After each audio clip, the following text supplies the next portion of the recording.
जंग के बीच ईरान ने एक और बड़ा दावा किया। ईरान के सैन्य प्रवक्ता इब्राहिम जोलफगारी ने कहा कि क्षेत्र में मौजूद सभी अमेरिकी सैन्य ठिकानों को खत्म कर दिया है। अमेरिकी कमांडर सैनिक यहां से भाग चुके हैं। IRGC ने लोगों से अपील की है कि जो अमेरिकी ठिकाने बचे हैं उसकी भी जानकारी दें, उन्हें भी तबाह कर देंगे। बता दें कि मिडिल ईस्ट में ईरान अमेरिकी ठिकानों पर लगातार हमले कर रहा है और अब IRGC का दावा है कि उसने सभी अमेरिकी ठिकानों को खत्म कर दिया है।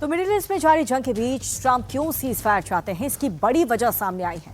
अमेरिका के अखबार न्यूयॉर्क टाइम्स के मुताबिक इस जंग में खाड़ी के देशों में अमेरिका के बेस को काफी ज्यादा नुकसान पहुंचा है। अखबार के मुताबिक अमेरिका के 13 बेस रहने लायक नहीं रह गए। इसमें सबसे ज्यादा तबाही कुवैत के बेस में मची है। कुवैत में ही अमेरिका के टैक्टिकल ऑपरेशन पर मिसाइल गिरने से अमेरिका के 6 सैनिकों की मौत हो गई थी।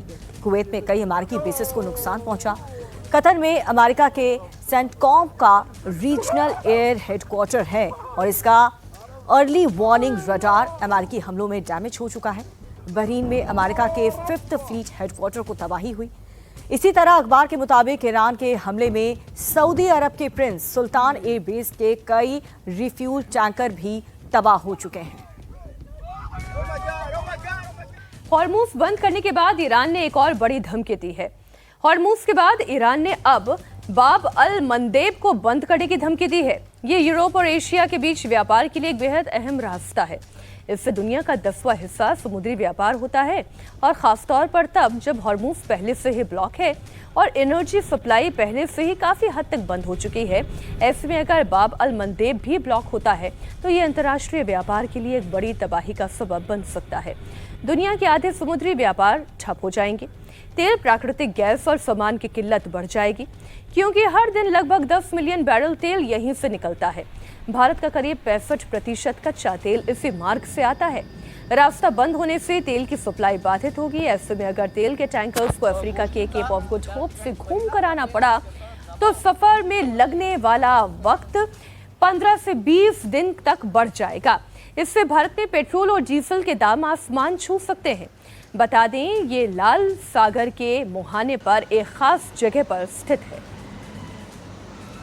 इजरायल ईरान पर पूरे पावर के साथ अटैक कर रहा है। इजरायल ने तेहरान पर एक के बाद एक कई हवाई हमले किए हैं। इजरायल ने यह हमला ईरानी फोर्स के कमांडर सेंटर और IRGC के बुनियादी ढांचे को निशाना बनाकर किया।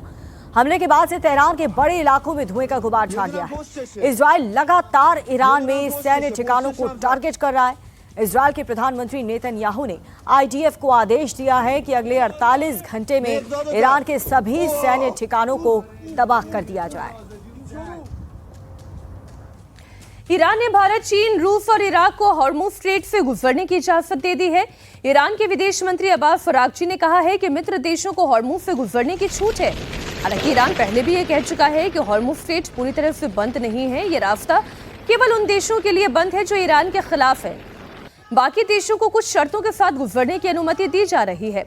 लेकिन किन देशों को एंट्री यहां से दी गई है, वो देश कौन से हैं? चीन है, भारत है, रूस है, इराक है, पाकिस्तान भी इसमें शामिल है।